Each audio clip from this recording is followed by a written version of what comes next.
Ako po si Jerry Ricablanca, isang independent distributor ng DXN International. 55 days lang po ako sa grade 1, pero ngayon isang sa rising star ng DXN International. Kung paano ako napunta rito, mahabang istorya yun. 5 taong gulang pa lang ako noon namatay yung papa ko. Yung mama ko naman, nag-asawa agad. Inapi ako ng stepfather ko, so walang magawa yung mama ko kasi mahal niya rin yung stepfather ko. Diba? Nung 9 na taong gulang pa lang ako, lumayas na ako. At dito ako napunta sa Maynila. Dito sa Maynila, namasukan ako bilang isang katulong, tagalinis ng plato, tagalinis ng bahay. So, binigyan ako ng amo ko ng 50 pesos kada buwan na sweldo. Paglipas ng mga isang taon, so, nabigyan ako ng pagkakataon na bumalik sa Negros. Nung nasa Negros naman ako, ang trabaho ko naman noon, tagadilig ng halaman, tsaka tagalinis ng kulungan ng baboy. So, ang sweldo ko noon, mga 120 pesos ang isang buwan. Nung nasa South Cotabato ako, helper ako ng isang shop. Taga-abot lang ng welding rod. Hanggang sa dumating yung time na naging vulcanizer din ako. So, pagkatapos ng naging vulcanizer, kumbaga mas malaki pa yung gulong kaysa sa katawan ko, lumipat ako, nanghas ako na maging pahinanti. So, noon pa man, pinilit ko talagang gawin lahat dahil nasa pakalaki talaga yung pangarap ko sa buhay. Napunta naman ako sa Bungtod, Tago, Surigao del Sur. Ang trabaho ko naman doon, taga-feeder ng sugpo. So, ang sweldo ko, 800 pesos na isang buwan. Ngayon, 19 years old na ako noon nang nadiscover ako ng isang technician na hindi pala ako marunong magsulat, magbasa. Naawa siya, tinuruan niya akong magsulat ng pangalan, apelido. So, pinagtiyagaan niya ako sa loob ng 6 na buwan hanggang sa natuto. So, sa kauna-unahang pagkakataon sa buong buhay ko, doon ko palang natutunan at malaman kung paano magsulat ng pangalan ko at saka apelido. So, magmula noon, nagkalakas loob ako na pumunta ng Maynila. Kasi alam ko wala akong pera noon.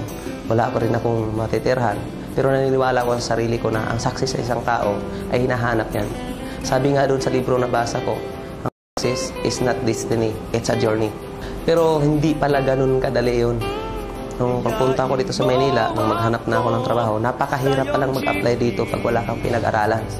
So imagine, pag nag-apply ka, hinahanapan kanila ng requirement. Kaya pagtingin sa biodata, ni grade 1 walang tinapos. Kaya walang tumanggap sa akin.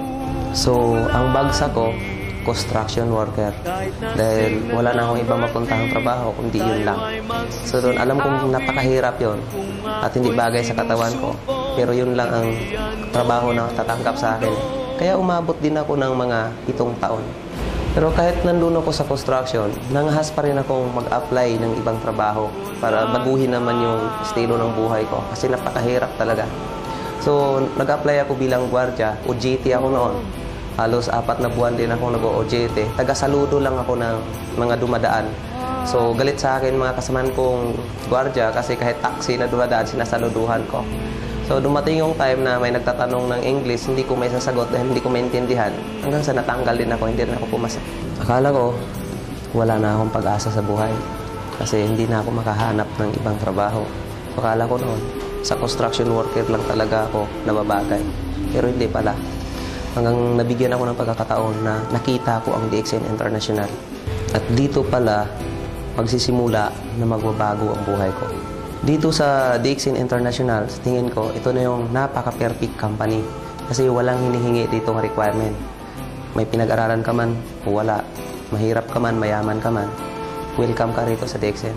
Dito, nakita ko talaga na napakaganda yung marketing plan. So, kahit wala kang pinag-aralan, ang dali intindihin. Kaya nag-decide ako na kailangan i-full-time ko yung independent distributor ng DXN. Pero napakahirap para sa akin noon. Mulan kong DXN dahil wala na akong bahay nung mauwian. Sa waiting shed ako natutulog. Nagsasapin ko lang ako ng karton. Pag umulan naman, naghahanap ako ng mga tricycle na kaparada, jeep na kaparada. Doon ako natutulog. At ang masakit pa nito dahil wala akong pera talaga.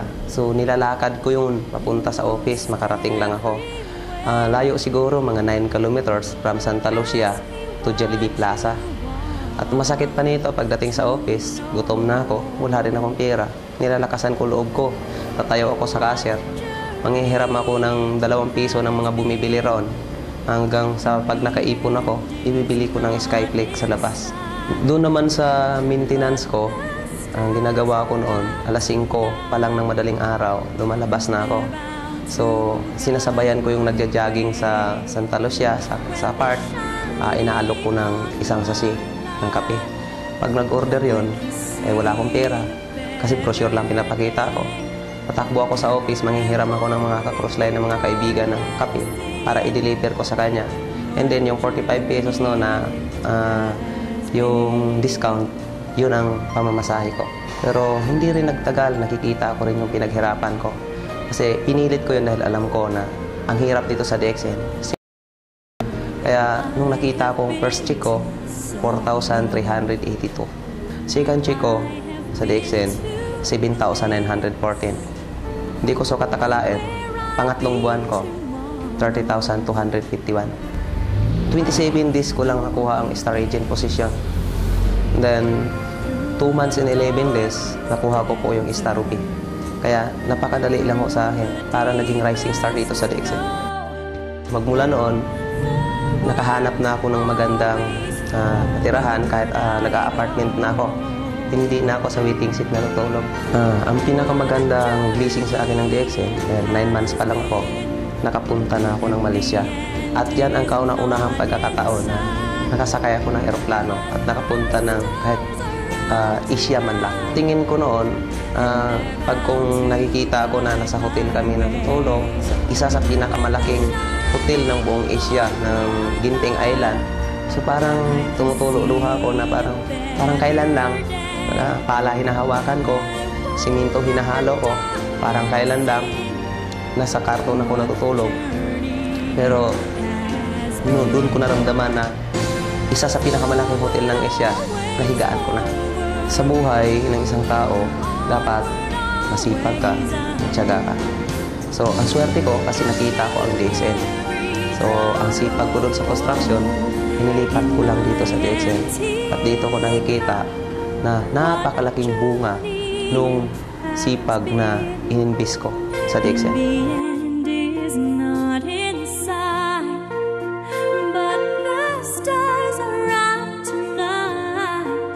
And they're bound to guide my way. When the shining of my life, I can see a better day. I'm born at the darkness in. What a journey. Ako si Jerry Ricablanca, isang independent distributor ng DXN International, Rising Star. Kapatid, kung nakaya ko, kaya mo to.